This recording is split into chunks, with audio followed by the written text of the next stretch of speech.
ವಿಶ್ವ ಹಿಂದೂ ಪರಿಷತ್ ಕರ್ನಾಟಕ ಪ್ರಾಂತೀಯ ಸಹ ಕಾರ್ಯದರ್ಶಿಯಾಗಿದ್ದಾರೆ. ವಿಷಯ ಬಂದ್ಬಿಟ್ಟು ಶ್ರೀರಾಮನ ಮಹೋತ್ಸವದ ಬಗ್ಗೆ ಒಂದು ಪ್ರೆಸ್ ಮೀಟಿಂಗ್ ಮತ್ತು ಮಹೇಶ್ ಶಿವಜೆ ತಾಲೂಕು ಕಾರ್ಯದರ್ಶಿ ವಿಶ್ವ ಹಿಂದೂ ಪರಿಷತ್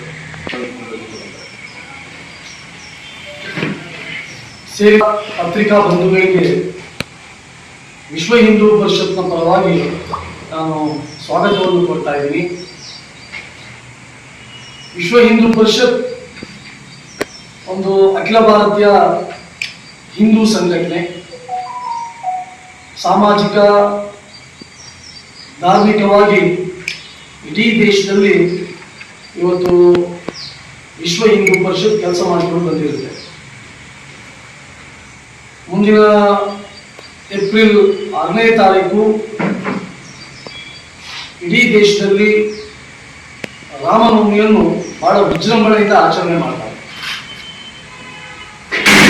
ನಾವು ಇದೇ ಸಂದರ್ಭದಲ್ಲಿ ದೇಶಾದ್ಯಂತ ವಿಶ್ವ ಹಿಂದೂ ಪರಿಷತ್ನ ನೇತೃತ್ವದಲ್ಲಿ ರಾಮೋತ್ಸವ ಕಾರ್ಯಕ್ರಮವನ್ನು ಆಯೋಜನೆ ಮಾಡ್ತೀವಿ. ಕರ್ನಾಟಕದಲ್ಲೂ ಸುಮಾರು 100ಕ್ಕೂ ಹೆಚ್ಚು ಕಡೆ ಪ್ರತಿ ವರ್ಷ ಈ ನಮ್ಮ ರಾಮೋತ್ಸವ ಕಾರ್ಯಕ್ರಮ ಆಗುತ್ತೆ. ವಿಶೇಷವಾಗಿ ಮಂಗಳೂರು, ಬೆಂಗಳೂರು ಗ್ರಾಮಾಂತರ, ಇನ್ನು ಈ ಕಡೆ ಶಿವಮೊಗ್ಗ, ದಾವಣಗೆರೆ, ಇಲ್ಲೆಲ್ಲ ಈ ರಾಮೋತ್ಸವ ಕಾರ್ಯಕ್ರಮಗಳು ನಾವು ದೊಡ್ಡ ರೀತಿಯಲ್ಲಿ ಮಾಡ್ತೀವಿ. ಇನ್ನು ಉಳಿದಂತ ಕಡೆ ಗ್ರಾಮಗಳಲ್ಲಿ, ತಾಲೂಕುಗಳಲ್ಲಿ ಸಣ್ಣ ಸಣ್ಣ ಕಾರ್ಯಕ್ರಮಗಳಾಗುತ್ತೆ. ಇದೇ ರೀತಿಯ ಒಂದು ಕಾರ್ಯಕ್ರಮವನ್ನು ಮಂಡ್ಯ ಜಿಲ್ಲೆಯಲ್ಲೂ ಮಾಡಬೇಕು ಎಂಬ ಉದ್ದೇಶದಿಂದ ನಾನು 12ನೇ ತಾರೀಕು ಏಪ್ರಿಲ್ 12ನೇ ತಾರೀಕು ಮಂಡ್ಯ ಜಿಲ್ಲೆಯಲ್ಲಿ ಕೂಡ ವಿಶ್ವ ಹಿಂದೂ ಪರಿಷತ್ ಮತ್ತು ಅದರ ಆಯಾಮಗಳಾದಂತಹ ಬಜರಂಗದಳ, ದುರ್ಗಾವಾಹಿನಿಯ ನೇತೃತ್ವದಲ್ಲಿ ಒಂದು ಬೃಹತ್ ಶ್ರೀರಾಮಾಂಜನೇಯ ಮಹೋತ್ಸವ ಎಂಬಂತಹ ಕಾರ್ಯಕ್ರಮವನ್ನು ಮಂಡ್ಯ ಜಿಲ್ಲೆಯ ವಿಶ್ವ ಹಿಂದೂ ಪರಿಷತ್ ಹಮ್ಮಿಕೊಂಡಿದೆ. ಒಂದು ಬೆಳಿಗ್ಗೆ ಶ್ರೀ ಕಾಳಿಕಾಂಬ ದೇವಸ್ಥಾನ ಮಂಡ್ಯದಿಂದ ಒಂದು ಬೃಹತ್ ಆದಂತಹ ಶೋಭಾಯಾತ್ರೆ ಮತ್ತು ಸಂಜೆ ಒಂದು ಬೃಹತ್ ಸಭಾ ಕಾರ್ಯಕ್ರಮ ಕೂಡ ಅವತ್ತಿನ ದಿವಸ ನಡೆಯಲಿಕ್ಕಿದೆ. ಹತ್ತಿರ ಸುಮಾರು 50,000 ಜನ ಸೇರುವಂತಹ ನಮ್ದು ನಿರೀಕ್ಷೆ ಇದೆ. ಅದಕ್ಕೋಸ್ಕರ ಇದರ ತಯಾರಿಗೋಸ್ಕರ, ಪೂರ್ವ ತಯಾರಿಗೋಸ್ಕರ ಇಡೀ ಮಂಡ್ಯ ಜಿಲ್ಲೆಯ ಎಲ್ಲ ತಾಲೂಕುಗಳಲ್ಲಿ, ಎಲ್ಲ ಗ್ರಾಮಗಳಲ್ಲಿ, ಎಲ್ಲ ಹೋಬಳಿಗಳಲ್ಲಿ ಇವತ್ತು ಸಣ್ಣ ಸಣ್ಣ ಸಭೆಗಳನ್ನು ಇವತ್ತು ಮಾಡಿಕೊಂಡು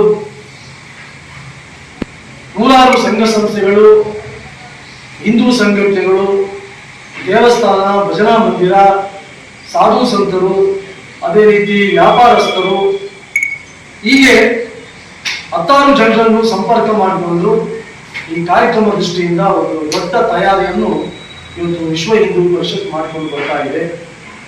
ಆ ಹಿನ್ನೆಲೆಯಲ್ಲಿ ನಾಗಮಂಗಲದಲ್ಲಿ ಕೂಡ ಕಳೆದ 3 ದಿವಸಗಳಿಂದ ನಾನು ಇಲ್ಲಿ ಪ್ರವಾಸ ಬಂದಿದ್ದೀನಿ.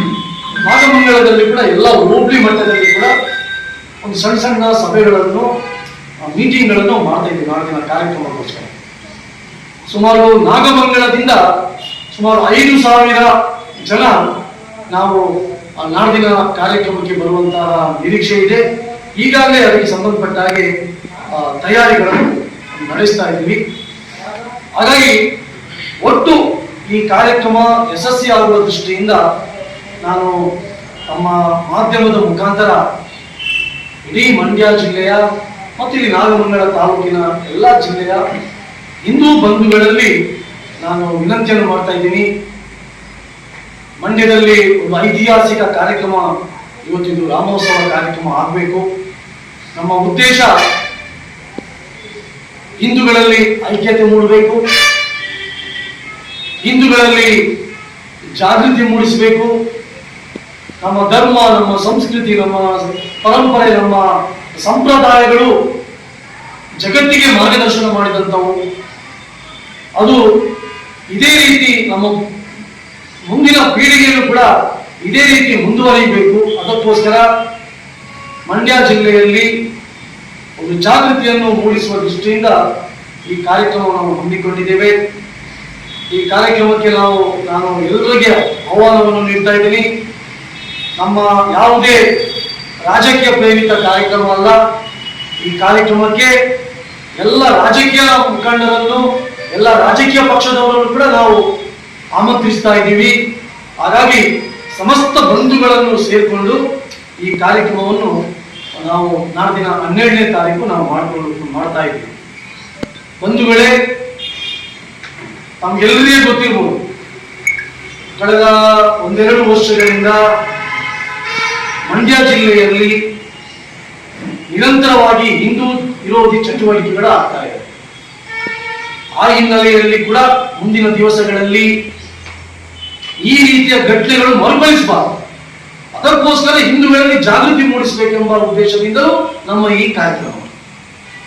ಉದಾಹರಣೆಗೆ ನಮ್ಗೆ ಗೊತ್ತಿದೆ, ಕಳೆದ ವರ್ಷ ಇದೇ ನಮ್ಮ ನಾಗಮಂಗಲ ಗಣೇಶೋತ್ಸವ ಸಂದರ್ಭದಲ್ಲಿ ಮೆರವಣಿಗೆ ಮೇಲೆ ಕಲ್ಲು ತೂರಾಟ ನಡೆಸ್ತಾರೆ, ಪೆಟ್ರೋಲ್ ಬಾಂಬು ಬಿಸಾಡ್ತಾರೆ, ಹಿಂದೂ ಅಂಗಡಿಗಳಿಗೆ ಬೆಂಕಿ ಹಚ್ತಾರೆ, ಆಮೇಲೆ ಅಲ್ಲಿ ಬಂದಂತ ವಾಹನಗಳಿಗೆ ಉಡಿ ಮಾಡ್ತಾರೆ.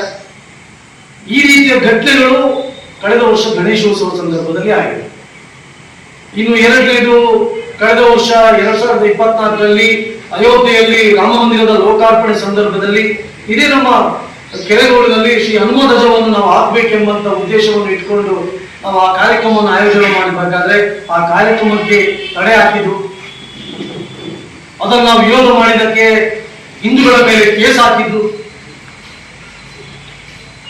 ಇನ್ನು ಮೂರನೇದು, ಇವತ್ತು ಇಡೀ ನಮ್ಮ ದೇಶದಲ್ಲಿ ವಕ್ಫ್ ಏನಿದೆ, ಇವತ್ತು ನಮ್ಮ ರೈತರ ಭೂಮಿಯನ್ನು ಕಬಳಿಸ್ತಾ ಇದೆ.